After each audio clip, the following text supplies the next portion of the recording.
2024 was a pretty remarkable year for me photography-wise. I traveled way more than I ever did. Obviously, that opens up a lot of photographic opportunity. I traveled internationally. I went to South Africa, Europe, Poland, did a bunch of cross-country trips, New York, LA, things like that. Plus, it's also the first time where I've really worn a camera with me almost every single day. All of the mundane things that I do day in and day out, I had a camera with me. Whether that was walking the dog or going to dinner with my wife, I'm sure she was like, man, give this a rest. But I really took 2024 as an opportunity to shoot as much as possible, to practice as much as possible.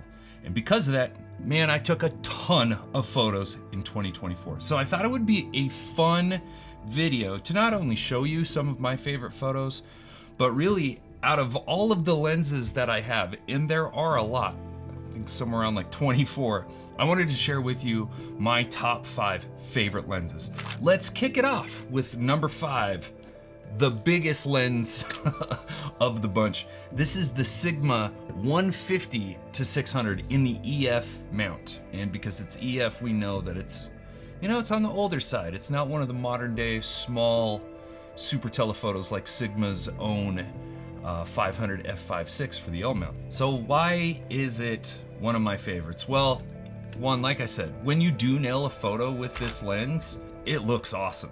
2, the price. It's really cheap for this lens. It is a big, massive, heavy lens with very few features, and those features don't even work that well, but for the price and the image quality you get out of it, it's kind of worth it.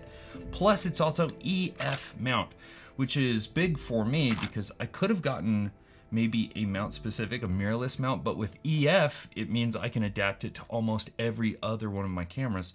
And one of the big draws of getting this lens is that it worked for my Komodo X. And with that crop sensor, that 600 millimeters at the far end ends up being closer to like 900 millimeters, which for wildlife is incredible. All right, number 4 on this list is probably an odd submission, and it's this. This is the Blazar Remis 50 millimeter T2. And I understand that this is an odd submission because 1, it's a cinema lens. 2, it's an anamorphic lens. And 3, this is a super new addition to my kit. I've only had it for a month. So to say that it's like one of my favorites at the end of 2024 after only having it for a month is a bold statement. I'll give you some reasons why. Now, there's a reason why I'm choosing this one and not just any other anamorphic. When I first started shooting anamorphic photography 4 or 5 years ago, it was with a Sirui lens. And while it was fun, those lenses are just too clean for my taste. I really like the funk, the character, the distortion, and these Blazars have it. I love shooting 50s, like the 50 millimeter is like one of my favorite focal lengths. So not only do I get the look of a 50 millimeter, which is great for like portraiture, but because of its 1.5 squeeze, I'm getting a field of view that's more similar to a 35. And one of the coolest things that you can do with this particular lens, because it's a PL mount, is you can attach it to your camera, not normally, but horizontally. And like on my Leica SL2S, it's a 3x2 sensor, 6,000 by 4,000 pixels. By doing this and shooting it vertically, or I guess horizontally, it doesn't really matter, with the stretch, you end up getting 6,000 by 6,000 pixels, a perfect like 1x1, and it almost has like a medium format look. Oh, it's also crazy cheap. For what it is, this lens is ridiculously cheap. I got an entire set, a 5 lens set from Blazar during their Black Friday deal for $3,500. That's a steal. I'm really excited to use this a whole lot more going into 2025. This next submission is a bit of a curveball because it's a camera too. It is specifically the 28 millimeter 1.7 Summilux that is attached to my Q2. They're attached to the entire Q line. Mine just happens to be attached to the Q2. I actually have 2 other 28s. I have a 28 millimeter 1.4 by Voigtlander that I use on my M11P. I also have a Sigma 28. It's right here. Sigma 28 1.4. This lens is amazing, and it pretty much lives on my cameras for video, but none of them have the sauce, the special sauce that is in this camera. It's hard to explain, and I'm not very technical anyway. Like, I have a really hard time explaining what I like about it, but this lens has character. It's incredibly sharp wide open, but the fall off is magical. And this camera really made me appreciate like portraiture with a wide angle lens. I know most people don't talk about 28s for portraiture, but man, because you can get so close with this lens, some of my favorite like portraits of my kids and my kids' friends have come from this lens. Plus, it's just it's a great environmental lens, right? To show off the scene, to show where you're at. This lens is absolutely amazing. Plus, it's just fun to use. It's very clicky. The tactile sensation and feedback you get is amazing, and the manual focus experience is amazing on this camera. Plus, it has a built-in macro mode. We are officially in the top 2 lenses. Number 2 is another zoom lens. And I gotta be honest, for the longest time, I've not really enjoyed zoom lenses. For me, they're just kind of boring, but they get the job done. This is the first time where I've bought a zoom lens that gets the job done, that actually has a little more focal length than normal 24 to 70s, but it's got all of the sauce of a prime lens. And that is Leica's 24 to 90. This lens is absolutely amazing. Dare I say, it is the greatest zoom lens ever made. It is really cool for a number of reasons. One, the build quality on this lens is incredible. It is so solid, so durable, so robust. I have this thing pretty much permanently attached to my SL2S. One day, it was mounted to the camera, which was on a travel tripod on top of a park bench, and somebody sat down, and I just wasn't very smart. It was a lot of weight on something, you know, on a light tripod, and it fell. And it probably fell from about 5 feet in height. And it landed right on the side of the lens. And when I picked it up, I was worried that it was gonna bust the lens, it was gonna bust the mount. None of that happened. Not only that, I couldn't even tell where it had landed. There was no scratches or anything, and it worked perfectly. So build quality of this lens is incredible. Second, you do get that extra like 20 millimeters, which comes in handy, you know, instead of stopping at 70, like a 24 to 70 goes all the way to 90.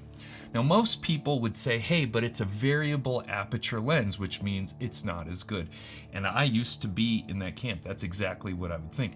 It's a 2.8 to 4, but the SL2S also has a floating ISO feature. So as you're extending the barrel and the aperture is changing, the ISO adjusts accordingly so you don't have a change of exposure, which is really nice. But more so than that, the optics that are coming out of this lens are absolutely incredible. It is the first time where it really is like having 3 or 4 different primes in your bag. Now, there are a couple of reasons why the optics are so good in this lens. Even though it is not an apochromatic lens, it has many apochromatic elements in this lens. A bunch of aspherical elements, plus lots of low dispersion glass elements, and all of that helps to focus the light into one point, which reduces chromatic aberration and makes things sharper. So it does have apochromatic like qualities, but it's not an apochromatic lens. But because of that, it is big, it is heavy, it's unwieldy, but it's so totally worth it. I absolutely love this lens. And you throw one of these short stash filters on there, you've got something really unique looking. All right, that brings me to my number 1 favorite lens of 2024. And coincidentally, it is probably my favorite lens of all time. And it is this little guy. This is it. This is the Voigtlander 50mm f2 APO. This is an apochromatic lens. And I bought this lens after watching Ben Heisch's review of it. Leica makes their version of it, and it is about 10 times the cost. I bought this lens from MPB, I want to say, and I got it for right around $800. Yeah, and Leica's version, if you're buying it brand new, is about 10 times the price. I was shocked with how dense this thing was for its size. I was like, how is it so heavy and yet so small? And me saying that it's 90% of the performance of the Leica isn't a knock to Leica. It's a compliment to Voigtlander. This thing is incredible. We talked about the optics, we talked about the build quality, but also it being an M mount means that you can adapt it to virtually everything. Other than my Q2, because the lens is stuck to it, I can put this on every single one of my cameras. But essentially, this tiny lens, f2, is insanely sharp. But not only being bitingly sharp, which I do like, the character and all of the out of focus elements is really unique. Usually apochromatic lenses can be a little boring, a little clean, but this has a tremendous amount of character.